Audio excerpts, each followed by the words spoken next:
शांति। आज मैं आपको एक कहानी सुनाना चाहती हूँ। एक बार एक सेठ जी की टोपी गुम हो गई। उन्होंने अपने दो नौकरों को टोपी ढूंढने के लिए बोला और फिर अंदर चले गए। उतने में वहाँ तीसरा नौकर आया। उसने देखा कि दो नौकर कुछ ढूंढ रहे हैं तो वो भी ढूंढने लगा। उतने में सेठ जी बाहर आ गए। उन्होंने देखा कि दो नौकरों के साथ तीसरा नौकर भी कुछ ढूंढ रहा है।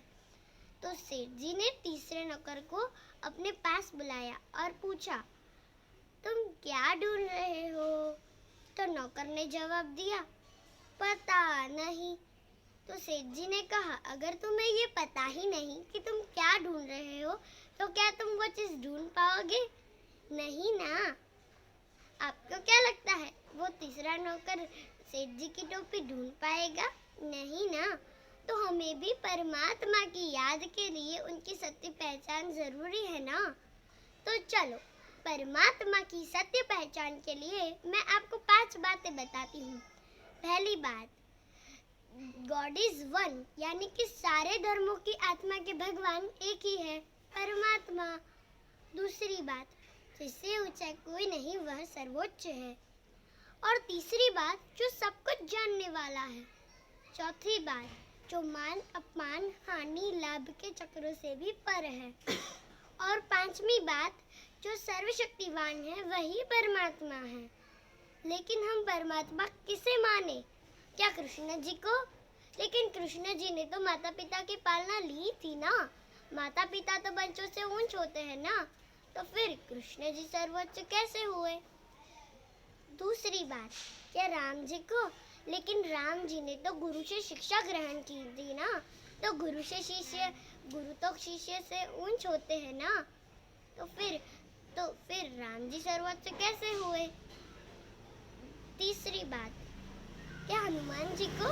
लेकिन हनुमान जी तो राम जी के भक्त थे ना, तो फिर हनुमान जी सर्वोच्च कैसे हुए? चौथी बात, क्या देवी माता को? अरे नहीं, सारे धर्मों की आत्माएं देवी माता को भगवान नहीं मानेगी, तो हम परमात्मा किसे माने? हाँ, हम निराकार ज्योति स्वरूप को परमात्मा मान सकते हैं, क्योंकि सारे धर्मों की आत्माएं निराकार ज्योति स्वरूप को परमात्मा मानती है।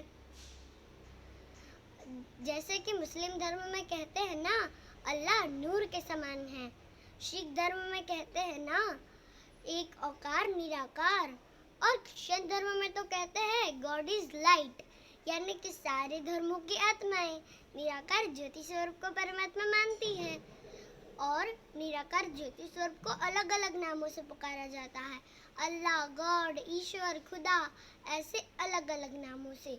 लेकिन जब वो महाज्योति इस धरा पर खुद अवतरित होती है, तब तो अपना परिचय स्वयं ही दे देती है और कहती है, शिवोहम, यानी कि मैं शिव हूँ। और कहते हैं ना, शिव शंभु, यानी कि शिव भू पर आकर अपना परिचय खुद ही देते हैं।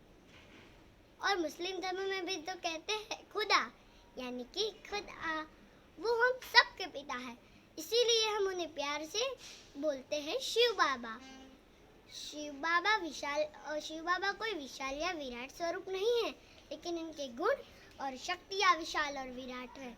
शिव बाबा भी हमारी तरह एक छोटा सा चमकता हुआ सितारा है। जैसे हम छोटा सा चमकता हुआ सितारा है ना, वैसे शिव बाबा भी हमारी तरह ही छोटा सा चमकता हुआ सितारा है। शिव बाबा की तुलना सागर से की जाती है। ज्ञान के सागर, प्रेम के सागर, शक्ति के सागर, पतित पावन, सद्गति दाता, त्रिकालदर्शी, ऐसे अलग अलग नामों से शिव बाबा भी हमारे साथ परम धाम में ही रहते हैं। हम तो इस सृष्टि पर सिर्फ रोल प्ले करने आते हैं। अरे एक मिनट, क्या आप वो जटाधारी, गले पे शब की माला, त्रिशूल और डमरू बजाने वाले शंकर को तो शिव नहीं मानते हैं ना? नहीं, शिव और शंकर अलग है। जैसे कि कृष्ण के मंदिर में 2 प्रतिमाएं होती है ना, एक राधा जी की और एक कृष्ण जी की। लक्ष्मी नारायण के मंदिर में भी 2 प्रतिमाएं होती है ना, एक लक्ष्मी जी की और एक राधा जी की, एक लक्ष्मी जी की और एक नारायण की। वैसे ही शंकर के मंदिर में भी 2 प्रतिमाएं होती है, एक शंकर जी की और एक छोटा शिवलिंग। छोटा शिवलिंग शिव बाबा का प्रतीक है और शिव बाबा परमात्मा है। शिव शंकर तो उनके बच्चे हैं ना। शिव बाबा रचयिता है, शंकर तो उनकी रचना है ना। और शिव बाबा विश्व संपूर्ण कल्याण के लिए 3 देवताओं की रचना करते हैं। ब्रह्मा, विष्णु, शंकर। ब्रह्मा नई सृष्टि की स्थापना करते हैं, शंकर नई पुरानी सृष्टि का विनाश करते हैं और विष्णु नई सृष्टि की पालना करते हैं। तो यह था परमात्मा का संपूर्ण परिचय। अब तो आपको भगवान की सत्य पहचान मिल गई ना। अब तो आप भगवान को ढूंढने नहीं जाएंगे ना। और अभी शिव बाबा ब्रह्मा तन के द्वारा नई सृष्टि की स्थापना कर रहे हैं। अगर आप भी इस नई सृष्टि में आना चाहते हैं तो अपने आसपास के ब्रह्मा कुमारी आश्रम का संपर्क करें। ओम शांति।